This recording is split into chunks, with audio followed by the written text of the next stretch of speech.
নমস্কার বন্ধুরা, মন বলে খাই খাই চ্যানেলে আপনাদেরকে স্বাগত জানাই। অনেক দিন পর আজকে রেসিপি ভিডিও নিয়ে হাজির হয়েছি খাসির মাংসের ঝোল।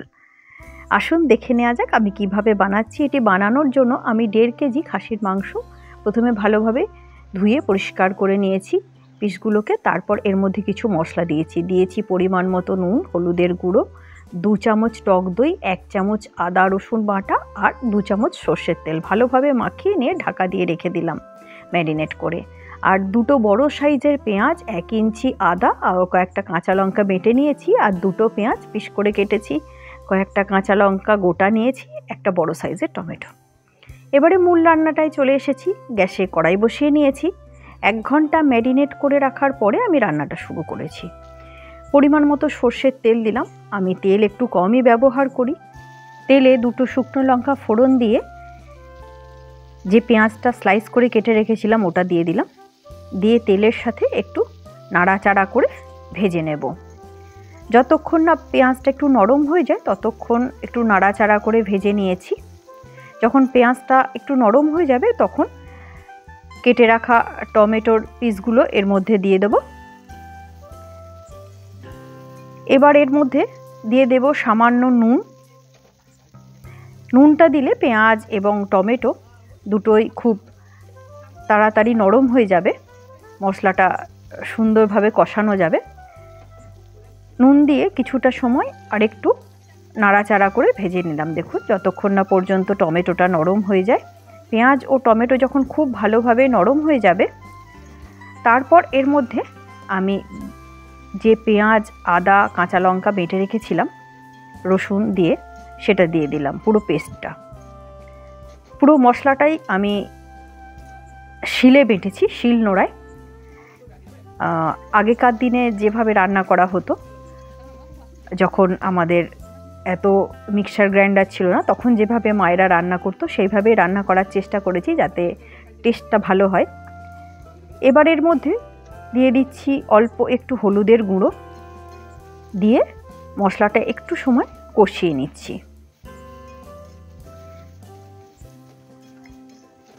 ভালোভাবে নাড়াচাড়া করে কষাতে কষাতে যখন পেঁয়াজের কাঁচা গন্ধ চলে যাবে, মশলাটা ভালোভাবে কষানো হয়ে যাবে, তখন এর মধ্যে মাংসটা যেটা ম্যারিনেট করে রেখেছিলাম ওটা দিয়ে দিলাম।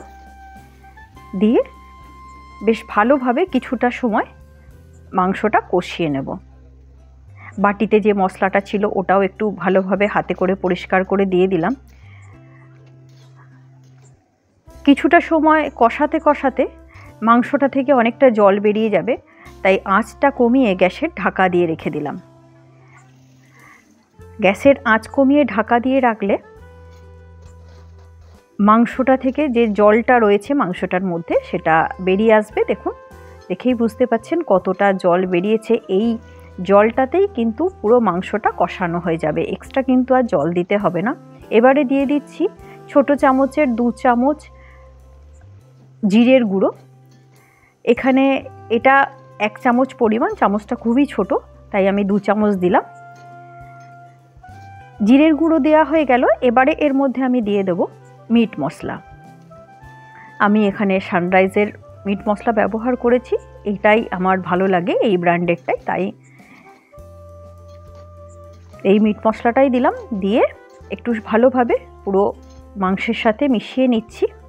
দিয়ে আবারও ঢাকা দিয়ে কিছুটা সময় কষিয়ে নেব।